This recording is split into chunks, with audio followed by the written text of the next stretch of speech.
Hello everybody, welcome back to the workshop. So today, we'll roll this back a little bit here. We are going to be working on this little bit of a project. Now, I was introduced to this by Chip Brown at Brown Cow Art, and when I was going and getting fitted for a custom leather apron that I'm having him make for me. I will try to put a link to his website in the description. Now, this isn't a sponsored video, but I just figured I'd give him a shout out. He's a really great guy as far as doing all this type of leather work and stuff that he's done on my aprons like you all have seen in my videos. But he also does some blacksmithing as well, and he had his throatless shear set up on a plate system that I particularly like. Now, I've had my throatless shear for the longest of times set up to where I just bolt it through the swedge block, through the pritchel hole of the swedge block, and you know, I have to tighten it up and crank it down tight and all this other stuff, and then I got to find the wrenches and loosen it up again, and that was getting kind of annoying. So, what I saw him do was essentially create a plate that would go down into any sort of hardy hole and put it, you know, you could put this through the hardy hole of the anvil, or you can just put it in the hardy hole of the swedge block, this, that, and what have you. And it just had a bolting mounts for the actual, whatever you want to call it, the throatless shear here. Now, this is one of those moments, I've been doing this a long time, but it was one of those, duh, why didn't I think of that? So, just goes to show you, you can always learn something new. Even when you think you know it all, you can always learn something new to be had. So, I'm going to go into just a little bit of a time lapse here while I get this all welded up, and then I'll be right back with you all, and we'll give it a little test and see how she fits. Okay, and here we are. So, really the main portion of this, we're just going to take and get this stem all welded up. And this is just more or less just a piece of tubing.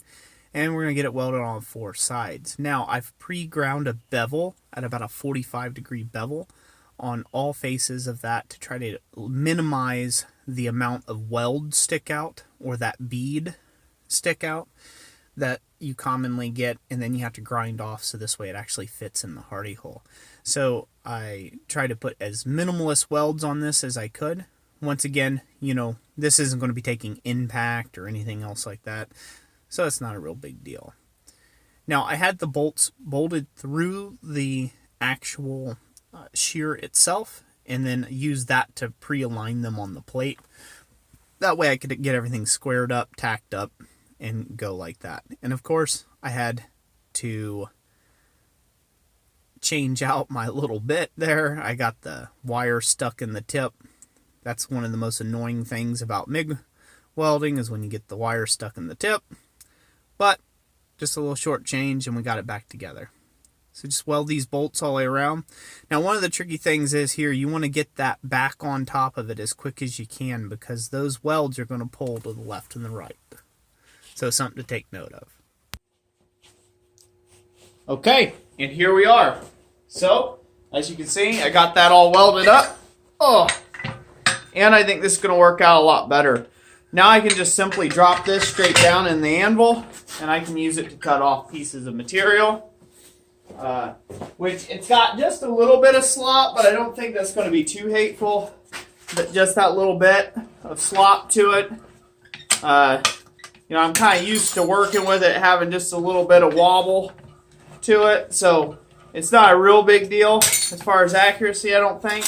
But as you can see, it can become a pretty handy deal real quickly. So I think I like it. Big shout out there to Chip Brown once again. Thank you for the great idea. And, you know, like I said, it just goes to show you, you know, you never know where you'll be, and you'll pick up some sort of new technique or tip that just helps out with efficiency. But there it is, just a basic, like I said, long leg here, just a basic stem for a hardy shank. This piece of pipe welded to a piece of plate that has, you know, the proper bolts running through to attach the actual cutter there. But yeah, anyways, that's it for today. I hope you all enjoyed this video. If you did, give it a big thumbs up. And like I always say, God bless you, and we will catch you on the next one.